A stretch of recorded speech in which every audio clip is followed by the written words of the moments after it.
ಎಲ್ರಿಗೂ ನಮಸ್ಕಾರ. ಎಲ್ರಿಗೂ ಎಜು ವರ್ಲ್ಡ್ ಕನ್ನಡ ಯೂಟ್ಯೂಬ್ ಚಾನಲ್ಗೆ ಸ್ವಾಗತ. ಸೊ ಯಾರೇನ ನಮ್ಮ ಚಾನಲ್ ಸಬ್ಸ್ಕ್ರೈಬ್ ಆಗಿಲ್ಲ, ಈ ಕೂಡಲೇ ನಮ್ಮ ಚಾನಲ್ ಸಬ್ಸ್ಕ್ರೈಬ್ ಆಗಿ, ಅದೇ ರೀತಿ ಪಕ್ಕದಲ್ಲಿರೋ ಬೆಲ್ಲೈಕನ್ನ ಪ್ರೆಸ್ ಮಾಡೋದ್ರ ಮುಖಾಂತರ ಆಲ್ ಅನ್ನೋ ಆಪ್ಷನ್ನ ಚೂಸ್ ಮಾಡ್ಕೊಳ್ಳಿ. ನಾವು ಮಾಡೋ ಪ್ರತಿಯೊಂದು ವೀಡಿಯೋಸ್ ಕೂಡ ನಿಮಗೆ ನೋಟಿಫಿಕೇಶನ್ ಮುಖಾಂತರ ಬರುತ್ತೆ.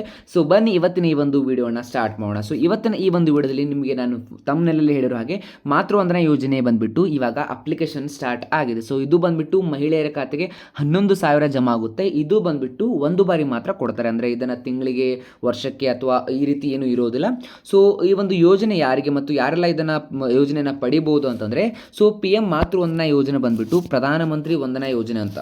ಸೊ ಗರ್ಭಿಣಿ ಮಹಿಳೆಯರಿಗೆ ಅಂದರೆ 11,000 ರೂಪಾಯಿ ನೆರವು. ಸೊ ಅರ್ಹತೆ, ಲಾಭಗಳು ಮತ್ತು ಅರ್ಜಿ ವಿಧಾನ ಹೇಗೆ ಅನ್ನೋದನ್ನು ಈ ಒಂದು ವಿಡಿಯೋದಲ್ಲಿ ನಾವು ಕಂಪ್ಲೀಟ್ ಆಗಿ ನೋಡೋಣ. ಫಸ್ಟ್ ಬಂದುಬಿಟ್ಟು ಸೊ ಈ ಒಂದು ಯೋಜನೆ ಯಾರು ಮಾಡಿದ್ದು ಅಂದರೆ, ಯೋಜನೆ ಅನುಷ್ಠಾನ ಬಂದುಬಿಟ್ಟು ಗೌರ್ಮೆಂಟ್ ಆಫ್ ಇಂಡಿಯಾ. ಸೊ ಮಹಿಳಾ ಮತ್ತು ಮಕ್ಕಳ ಅಭಿವೃದ್ಧಿ ಇಲಾಖೆಯವರು ಮಾಡಿರೋದು. ಸೊ ಇದು ಮೊದಲು ಗರ್ಭಧಾರಣೆ ಆರ್ಥಿಕ ನೆರವು. ಅಂದರೆ ನಿಮಗೆ ಫಸ್ಟೇ ಗೊತ್ತಿತ್ತು ಏನಂದರೆ, ಮಹಿಳೆಯರಿಗೆ ಒಟ್ಟು 5,000 ರೂಪಾಯಿ ನೆರವು ನೀಡಲಾಗ್ತಾ ಇತ್ತು. ಸೊ ಈ ಮೊತ್ತವನ್ನು ಈಗ 2 ಕಂತುಗಳಲ್ಲಿ ವಿತರಿಸಲಾಗ್ತಾ ಇದೆ. ಅಂದರೆ ನಿಮಗೆ ಒಂದು ಬಾರಿ 5,000 ಮತ್ತು ಇನ್ನೊಂದು ಬಾರಿ 6,000 ಬರುತ್ತೆ. ಅಂದರೆ ಒಬ್ಬ ತಾಯಿ 2 ಮಗುವಿಗೆ ಜನ್ಮ ನೀಡಿದರೆ ಮೊದಲನೇ ಮಗುವಿಗೆ ಬಂದುಬಿಟ್ಟು 5,000 ರೂಪಾಯಿ ನೆರವನ್ನು ನೀಡ್ತಾರೆ. ಎರಡನೇ ಮಗುವಿನ ಹೆರಿಗೆ ಟೈಮಲ್ಲಿ ನಿಮಗೆ 6,000 ರೂಪಾಯಿನ ಸೊ ಒಂದೇ ಕಂತಿನಲ್ಲಿ ನಿಮಗೆ ಅವ್ರು ಏನು ಮಾಡ್ತಾರೆ ಅಂದರೆ ಪ್ರೊವೈಡ್ ಮಾಡ್ತಾರೆ. ಸೊ ಇದಕ್ಕೆ ಉಚಿತ ವೈದ್ಯಕೀಯ ಸೇವೆಗಳು ಕೂಡ ಇರ್ತವೆ. ಅಂದರೆ ಹಣಕಾಸಿನ ನೆರವಿನ ಜೊತೆಗೆ ಗರ್ಭಿಣಿಯರಿಗೆ ಉಚಿತ ಔಷಧಿ, ನಿಯಮಿತ ವೈದ್ಯಕೀಯ ತಪಾಸಣಾ, ಪೌಷ್ಟಿಕ ಸಲಹೆಗಳು ಮತ್ತು ಆರೋಗ್ಯ ಜಾಗೃತಿ ಸೇವೆಗಳನ್ನು ಕೂಡ ಇಲ್ಲಿ ನಿಮಗೆ ಏನಂದರೆ ಪ್ರೊವೈಡ್ ಮಾಡ್ತಾರೆ. ಸೊ ಇದಕ್ಕೆ ಯಾರು ಅರ್ಹರು ಅನ್ನೋದಾದರೆ, ಸೊ ಮಹಿಳೆ ಬಂದುಬಿಟ್ಟು ಭಾರತದ ನಿವಾಸಿ ಆಗಿರಬೇಕು, ಅದರಲ್ಲಿ ಕರ್ನಾಟಕದ ನಿವಾಸಿ ಕೂಡ ಆಗಿರಬೇಕು. ಇನ್ನು ಗರ್ಭಿಣಿ ಮಹಿಳೆ ಆಗಿರಬೇಕು, ಅಂದರೆ ಪ್ರೆಗ್ನೆಂಟ್ ವುಮೆನ್ ಆಗಿರಬೇಕು. ಅದು ಬಂದುಬಿಟ್ಟು ಫಸ್ಟ್ ಪ್ರೆಗ್ನೆನ್ಸಿ ಮಾಡಿ ಸೆಕೆಂಡ್ ಪ್ರೆಗ್ನೆನ್ಸಿ ಮಾತ್ರ ಆಗಿರಬೇಕು. ಇಫ್ ಇನ್ ಕೇಸ್ ನೀವು 3ನೇ ಮಗುವಿಗೆ ಜನ್ಮ ನೀಡ್ತಾ ಇದ್ದಾರೆ, ಇವಾಗ ನೀವು ಈ ಅಮೌಂಟನ್ನು ಪಡಿತಾ ಇದ್ದೀರಾ ಅಂದರೆ ನೀವು ಇದಕ್ಕೆ ಎಲಿಜಿಬಲ್ ಆಗೋದಿಲ್ಲ. ಸೊ ಭಾರತೀಯ ನಾಗರಿಕರಾಗಿರಬೇಕು. ಆ್ಯಸ್ ಯೂಶುವಲ್ ನಾನು ಹೇಳಿರೋ ಹಾಗೆ ಬಂದುಬಿಟ್ಟು ನೀವು ಇಂಡಿಯನ್ ಸಿಟಿಸನ್ ಕೂಡ ಆಗಿರಬೇಕು.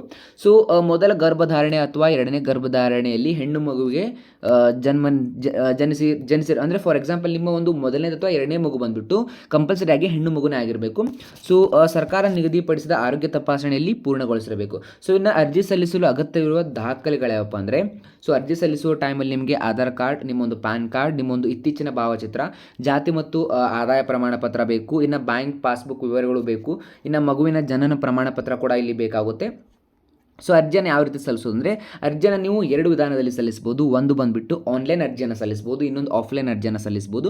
ಸೊ ಆನ್ಲೈನ್ ಅರ್ಜಿ ಹೇಗೆ ಅಂತಂದರೆ, ಅರ್ಹ ಮಹಿಳೆಯರು ಆನ್ಲೈನ್ ಮೂಲಕ ಅರ್ಜಿ ಸಲ್ಲಿಸಬಹುದು, ಮೊಬೈಲ್ ಅಥವಾ ಕಂಪ್ಯೂಟರ್ ಮೂಲಕ. ಅಂದರೆ ನೀವು ನಿಮ್ಮೊಂದು ಮೊಬೈಲ್ ಅಥವಾ ಕಂಪ್ಯೂಟರ್ ಮೂಲಕ ನಿಮ್ಮೊಂದು ಏನಂದರೆ ಡೀಟೇಲ್ಸನ್ನು ಫಿಲ್ ಮಾಡಿ ಅಪ್ಲೋಡ್ ಮಾಡಿದರೆ ಸಾಕು. ಇಫ್ ಇನ್ ಕೇಸ್ ನೀವೇನಾದರೂ ಆನ್ಲೈನ್ ಮೂಲಕ ಅರ್ಜಿ ಸಲ್ಲಿಸಲು ತಿರಸ್ಕರಿಸಿದ್ರೆ, ಅಂದರೆ ನಿಮಗೇನಾದರೂ ಬೇಡ ಅನಿಸಿದ್ರೆ, ಸೊ ನೀವು ಆಫ್ಲೈನ್ ಮೂಲಕವೂ ಇದಕ್ಕೆ ಅರ್ಜಿಯನ್ನು ಸಲ್ಲಿಸಬಹುದು. ಯಾವ ರೀತಿ ಅಂತಂದರೆ, ನಿಮ್ಮ ಹತ್ತಿರದ ಅಂಗನವಾಡಿ ಕೇಂದ್ರಗಳಿಗೆ ಅಥವಾ ಆ ಪ್ರಾಥಮಿಕ ಆರೋಗ್ಯ ಕೇಂದ್ರದವರಿಗೆ ಏನಾದರೂ ವಿಚಾರಿಸಿ, ಅಲ್ಲಿ ನಿಮಗೆ ಫಾರ್ಮ್ ಲಭ್ಯವಿರುತ್ತೆ. ಅಂದರೆ ಅಲ್ಲಿ ನಿಮಗೆ ಅರ್ಜಿಯನ್ನು ಅವರು ನೀಡ್ತಾರೆ, ಅದನ್ನು ನೀವು ಭರ್ತಿ ಮಾಡಿ ಅಲ್ಲಿ ಅವರ ಹತ್ರ ಅದೇ ಒಂದು ಅಂಗನವಾಡಿ ಕೇಂದ್ರ ಅಥವಾ ಪ್ರಾಥಮಿಕ ಆರೋಗ್ಯ ಕೇಂದ್ರದಲ್ಲಿ ಮಹಿಳಾ ಮತ್ತು ಮಕ್ಕಳ ಕಲ್ಯಾಣ ಇಲಾಖೆ ಒಂದು ಡಿಪಾರ್ಟ್ಮೆಂಟ್ ಇರುತ್ತೆ, ಅಲ್ಲಿ ಹೋಗಿಬಿಟ್ಟು ನೀವು ಅದನ್ನು ಸಬ್ಮಿಟ್ ಮಾಡಿದರೆ ಸಾಕು.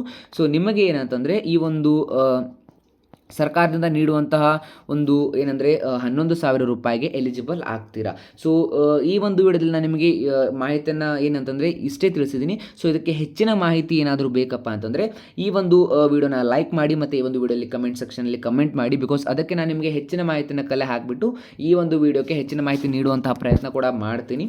ಸೊ ಆದಷ್ಟು ಈ ಒಂದು ವಿಡಿಯೋ ಇಷ್ಟ ಆಗಿದ್ದರೆ ಲೈಕ್ ಮಾಡಿ, ಶೇರ್ ಮಾಡಿ, ಅದೇ ರೀತಿ ಕಮೆಂಟ್ ಮಾಡೋದನ್ನು ಮಾತ್ರ ಮರಿಬೇಡಿ. ಮತ್ತೆ ಸಿಗೋಣ ಮುಂದಿನ ವಿಡಿಯೋದಲ್ಲಿ. Thank you, bye bye.